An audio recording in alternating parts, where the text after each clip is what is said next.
Merci de nous suivre, bienvenue, bonjour à tous. Voici les titres de ce journal. En Côte d'Ivoire, un taux de réussite de 84,48% contre 83,57% en 2018.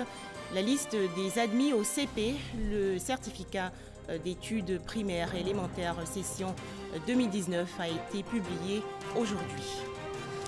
55 milliards de francs CFA pour la mise en œuvre du SWED, le projet d'autonomisation des femmes et du dividende démographique au Sahel. Les ministres en charge de la solidarité et de la lutte contre la pauvreté dans la sous-région ouest-africaine ont participé récemment à une table ronde. Enfin, dans l'est de la République démocratique du Congo, le décès de 2 responsables communautaires enrôlés dans des campagnes de prévention contre l'épidémie Ebola.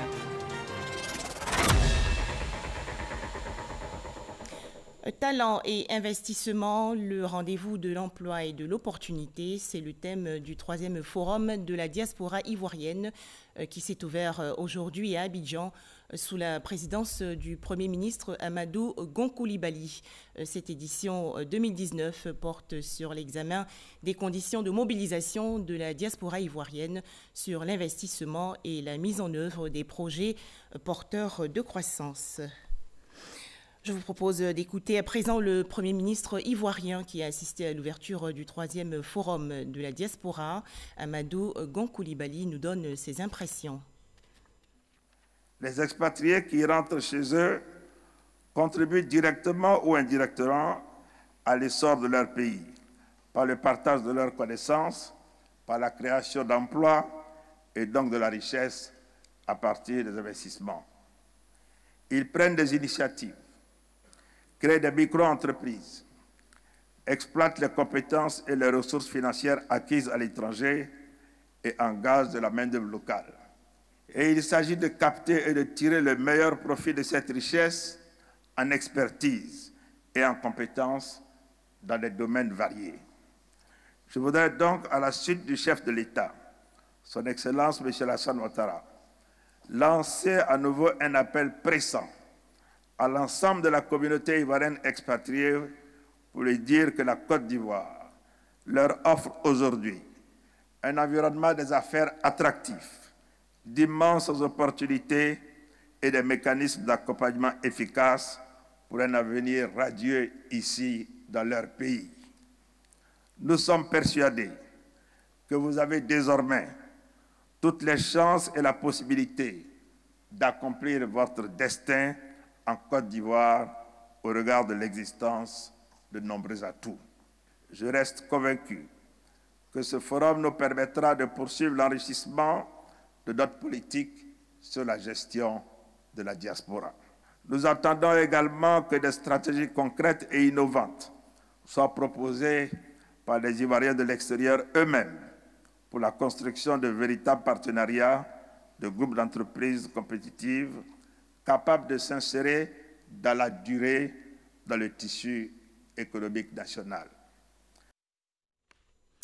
Un tout autre sujet à présent. La France a célébré hier, dimanche 14 juillet, sa fête nationale. Les ressortissants français vivant en Côte d'Ivoire ont également organisé des réjouissances pour marquer cet événement. Le président de la République, Alassane Ouattara, et la première dame, Dominique Ouattara, ont participé à cette célébration à la résidence de l'ambassadeur de France en Côte d'Ivoire.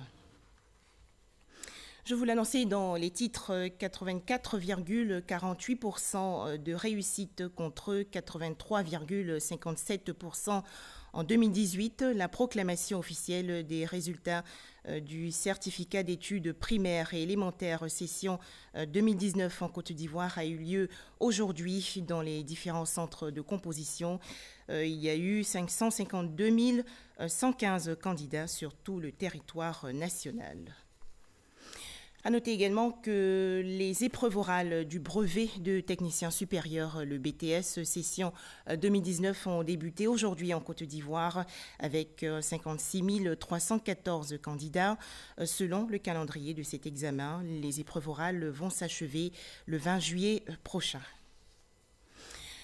Quels sont les problèmes rencontrés par l'université Alassane Ouattara de Bouaké dans la région centre du pays? Le ministre de l'Enseignement supérieur et de la Recherche scientifique, le docteur Albert Mabry Touakeus, a visité il y a quelques jours cette institution, le centre d'entomologie médicale et vétérinaire, l'antenne du campus France et la chaire UNESCO bioéthique. Ce sont là les départements examinés en détail par le ministre Albert Mabry Touakeus. Le point dans ce reportage de Soro Corona de RTI Bouaké.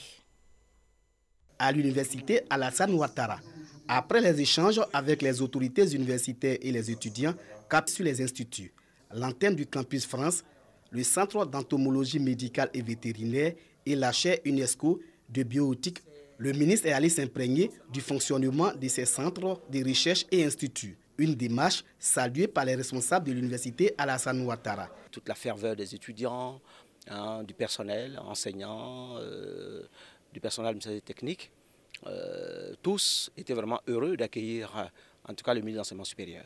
Le ministre de l'Enseignement supérieur et de la Recherche scientifique s'est félicité du travail abattu par l'université Alassane Ouattara pour être la meilleure université en Côte d'Ivoire. Nous sommes là aujourd'hui pour faire le point de ce qui se fait ici et rendre compte au gouvernement pour des mesures idoines qui pourraient être prises afin de permettre que les bons résultats que nous enregistrons au niveau du Bouaké puissent être renforcés. Donc je suis venu, j'ai vu des étudiants désireux de travailler à l'avènement d'un enseignement supérieur dans lequel la Côte d'Ivoire gagne. Le ministre Albert Mabry Touakeus a également visité les cités universitaires. Pour un meilleur hébergement des étudiants, il a fait don de plusieurs matelas. La visite du ministre de l'Enseignement supérieur et de la Recherche scientifique à l'UAO a pris fin par une rencontre sportive. Sport, facteur de cohésion et de rassemblement. Le gouvernement ivoirien veut rendre sa compagnie aérienne Air Côte d'Ivoire plus compétitive. Et dans le cadre de l'accord global de coopération avec le constructeur aéronautique européen Airbus, plusieurs cadres de l'aviation ivoirienne ont bénéficié d'une formation.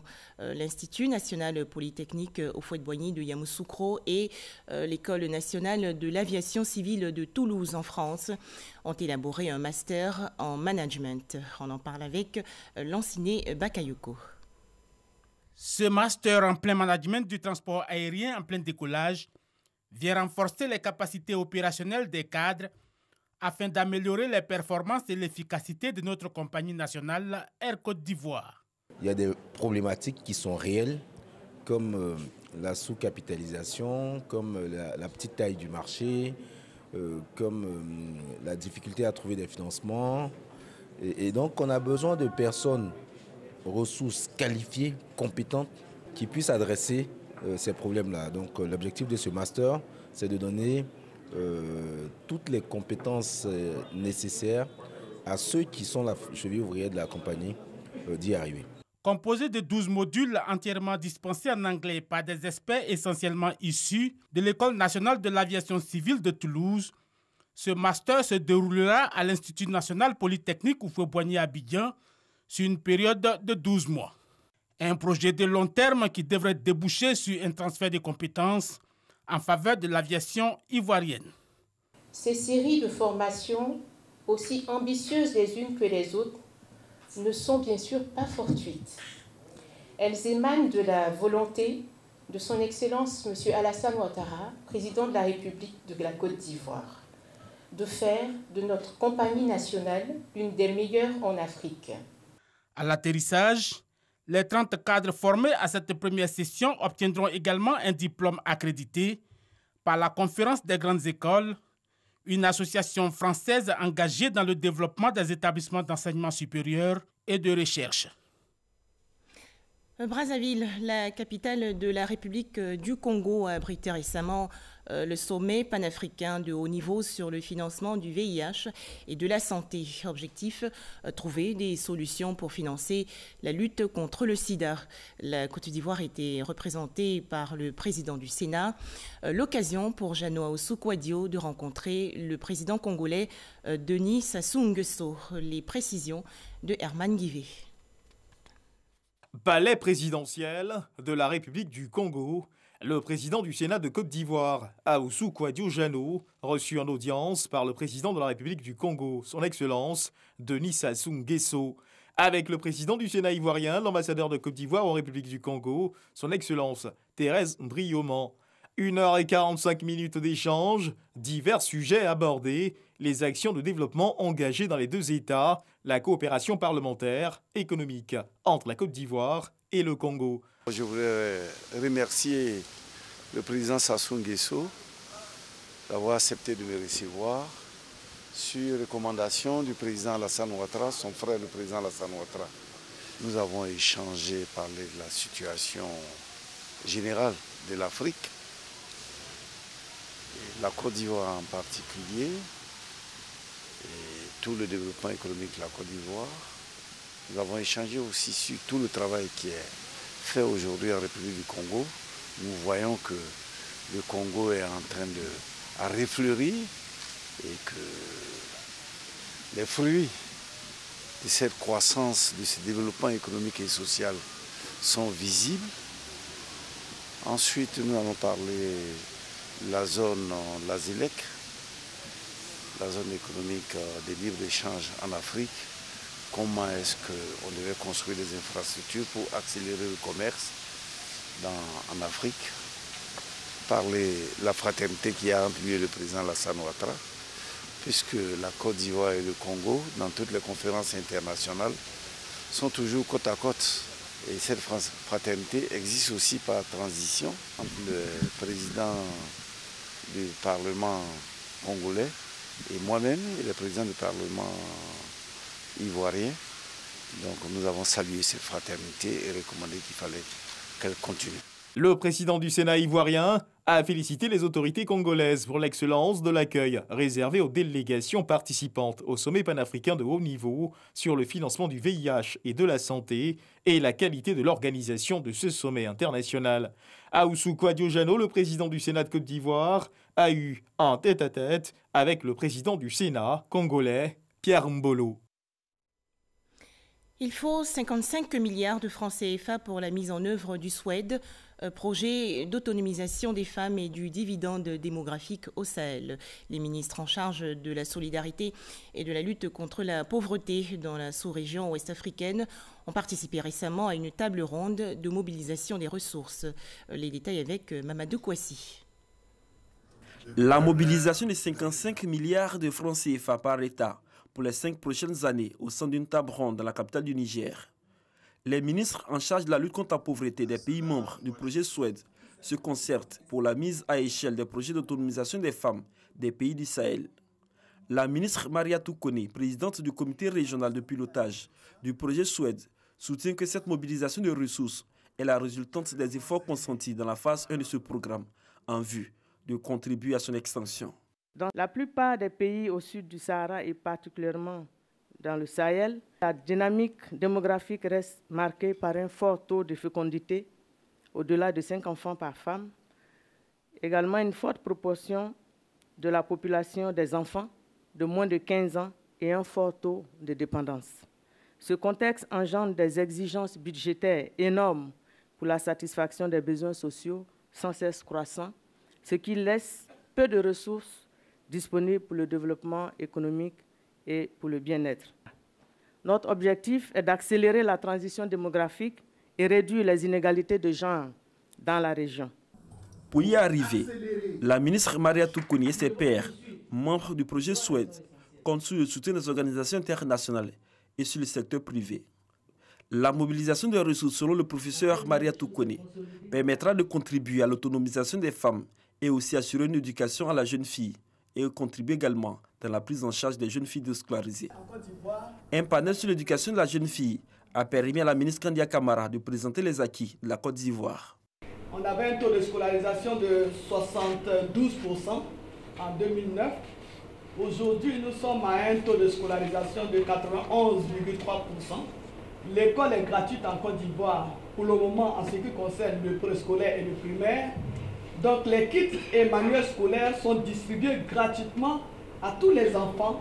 Donc le fait de rapprocher l'école des populations a permis aussi aux parents de scolariser leurs enfants. Déjà, 600 millions de personnes ont été sensibilisées sur les mariages précoces, les violences basées sur le genre, la promotion de l'éducation des filles et l'accès aux services de santé de la reproduction. Le SUED est le projet d'autonomisation des femmes et du dividende démographique. Le nombre de pays membres de cette organisation pourrait passer de 7 à 11 d'ici à 2020. En Côte d'Ivoire, un débat lancé sur les avantages de la loi sur la croissance et les responsabilités économiques en Afrique. Cette rencontre a été organisée récemment à l'université Félix Houphouët-Boigny de Cocody par l'ambassade des États-Unis. Des experts en économie ont ainsi dressé le bilan de l'impact de l'AGOA sur les échanges commerciaux entre Abidjan et Washington. Plus de précisions dans ce reportage de Jean-Luc Gbangbo. L'AGOA, c'est cette initiative qui permet aux pays de l'Afrique subsaharienne d'exporter une série de produits manufacturés et de matières premières sur le marché américain sans droit de douane depuis 2001. Ce sont plus de 6400 produits issus de cette zone de la Côte d'Ivoire qui accèdent au marché américain en franchise de droit de douane. Il y a quand même des produits qui sont exportés sur le marché américain, tels que les fèves de cacao, les cacao transformés, la noix de cajou, l'amande de cajou, etc. Donc, depuis que la loi existe, les entreprises ivoiriennes essaient tant bien que mal d'exploiter cette loi-là pour exporter sur le marché américain. 39 pays dont la Côte d'Ivoire sont éligibles à l'AGOA pour 2019 et 27 aux bénéfices accordés pour accéder au secteur textile, l'un des plus taxés aux États-Unis. Le marché américain demeurant l'un des plus difficiles d'accès pour les PME ivoiriennes. Vous ne pouvez pas pénétrer le marché américain aussi facilement. C'est un marché difficile, rigoureux, et puis c'est un marché concurrentiel. Donc il y a des normes. On espère que nous aurons les moyens adéquats parce que la compétition est rude. Et il faut s'apprêter, il faut avoir les moyens de sa stratégie. Cette conférence publique a été l'occasion pour les opérateurs économiques présents de porter leurs préoccupations et difficultés rencontrées sur le marché américain. Des préoccupations qui seront traitées au 18e Forum AGOA qui se tiendra du 4 au 6 août prochain à Abidjan. Des échanges également entre les membres de l'Ordre des comptables publics et des collecteurs d'impôts. C'est une initiative de la Direction générale des impôts. Les participants ont échangé récemment sur les sujets relatifs au recouvrement des recettes fiscales. Les explications de Nadia Edja et Jean-Luc Gbangbo. 2513,4 milliards de francs CFA. C'est le montant à atteindre par la Direction générale des impôts, DGI, pour cette année 2019. Cependant, la réalisation de cet objectif fait face à plusieurs obstacles, en particulier celui de la réticence de certains contribuables. Les gens ont toujours pensé que l'État ne les a pas aidés à créer leur activité, donc venir faire une ponction sur leurs bénéfices, c'est toujours compliqué. C'est quand ils payent que l'État peut fonctionner. Sans ressources, l'État ne peut pas travailler. La rencontre d'échange initiée par l'Ordre des comptables et collecteurs d'impôts de la DGI, en abrégé OCOP-DGI, est le lieu de plancher sur l'optimisation du recouvrement de l'impôt et la sécurisation juridique du comptable. Le thème qui a été choisi revêt un intérêt particulier en ce sens qu'il s'inscrit dans l'actualité. Les sous-thèmes qui vont être abordés sont des questions auxquelles nos autorités attachent beaucoup d'importance. C'est pourquoi je vous exhorte à œuvrer en apportant chacun, en ce qui le concerne, une contribution significative et efficiente. L'OCOP-DGI est une association nouvellement créée pour défendre et renforcer les capacités de ses membres. L'investiture officielle du bureau s'est faite au cours de cette cérémonie. Toujours en Côte d'Ivoire, une mission d'évaluation axée essentiellement sur le secrétariat national au renforcement des capacités, le SNRC. C'est ce qu'a effectué il y a quelques jours la Fondation pour le renforcement des capacités en Afrique de l'Union africaine. Plus de détails avec Mamadou Kouassi. Le secrétariat national de renforcement des capacités veut davantage améliorer la qualité de ses services. Une amélioration qui passe par une certification ISO 9001. Et pour y arriver, Epiphane Zoro Ballo et son institution sollicitent l'expertise de Codinorm structure en charge de la normalisation et de la certification d'utilité publique. Nous nous engageons aujourd'hui dans une approche qualité pour épouser et travailler suivant la norme ISO 9001 afin de satisfaire toutes les exigences de nos partenaires. Et lorsque je parle de nos partenaires, nous parlons des services de l'administration publique à laquelle nous sommes liés, mais également nos partenaires au développement qui ont des exigences en matière de management.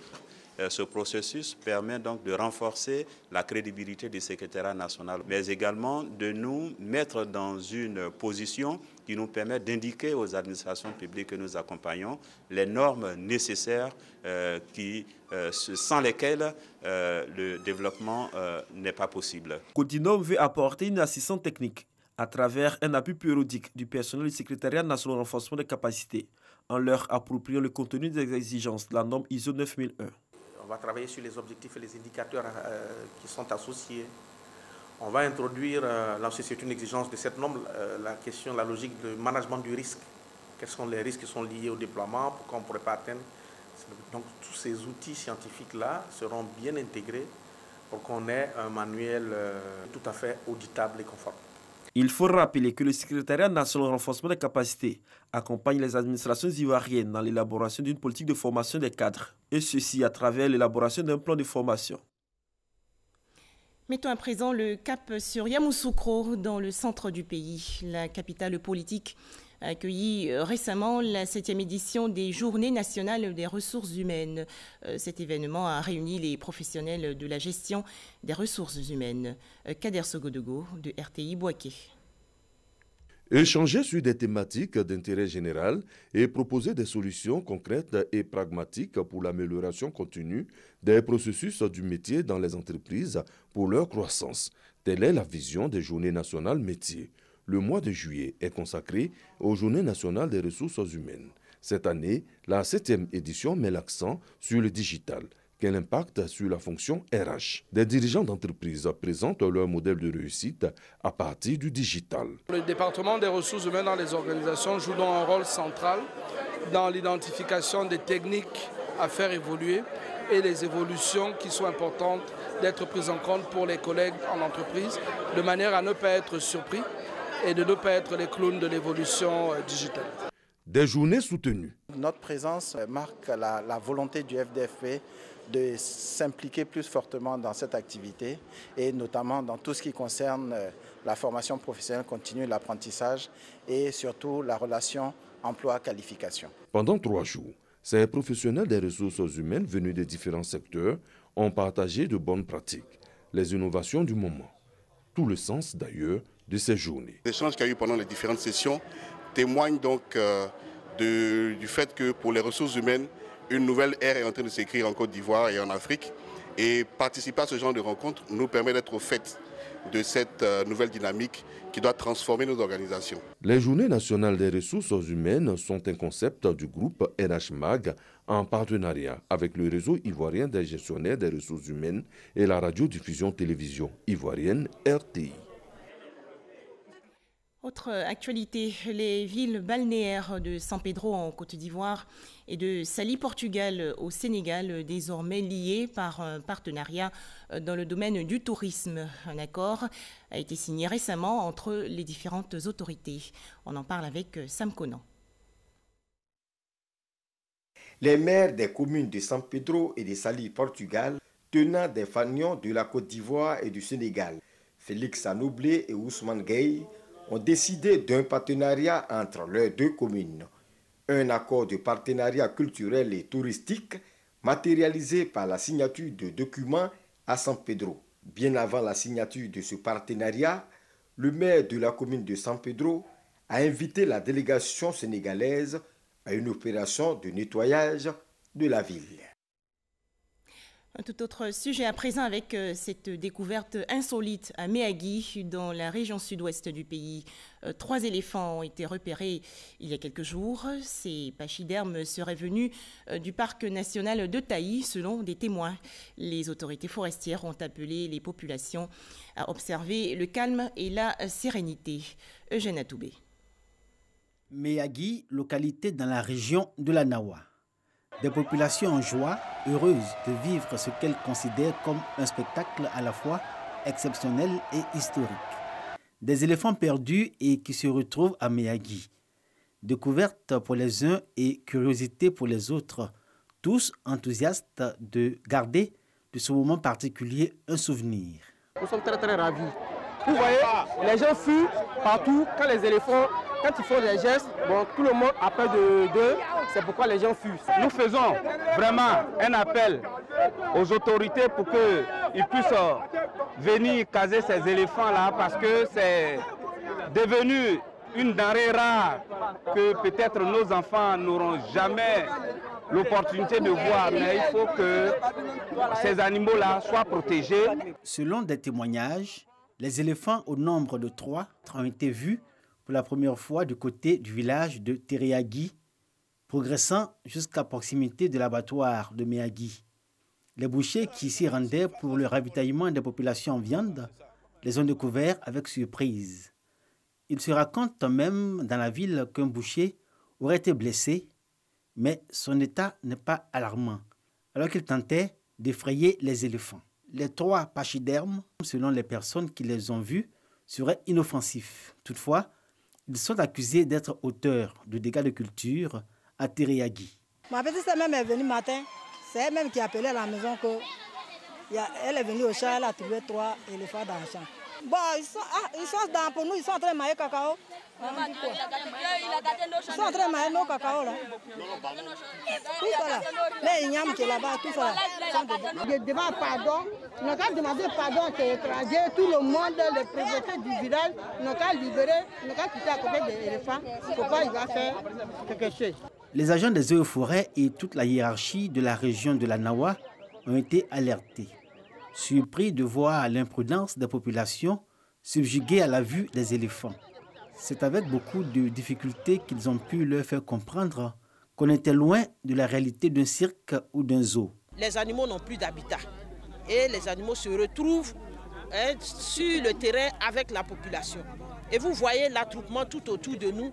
Nous sensibilisons la population à ne pas s'approcher des animaux. Parce que ce sont des animaux qui sont dans la nature et il ne faut pas les agresser. Nous avons appelé l'escadron qui va nous prêter main forte pour que nous puissions éloigner la population afin de permettre aux animaux de conduire leur chemin jusqu'à d'où ils sont venus. Pour l'heure, aucune information sur le sort des 3 éléphants et toujours des interrogations quant à leur provenance. Vraisemblablement, ils seraient sortis du parc national de Taï, un vaste espace de 5600 hectares, inscrit au patrimoine mondial de l'UNESCO et qui intègre la faune et la flore de la région de la Nawa. Religion avec le départ du premier vol charter des candidats au Hajj 2019. 500 pèlerins vont quitter ce soir aux environs de 23h Abidjan pour l'Arabie Saoudite où ils vont accomplir le pèlerinage à la Mecque, 5e pilier de l'islam. Enfin, l'actualité en République démocratique du Congo, 2 responsables communautaires enrôlés dans des campagnes de prévention contre l'épidémie Ebola ont été assassinés dans l'est du pays dans la nuit de samedi à dimanche. Ces 2 agents ont été tués à leur domicile dans la province du Nord Kivu. Selon le ministère congolais de la Santé, ces 2 prestataires faisaient l'objet de menaces depuis décembre 2018. Merci de nous avoir suivis.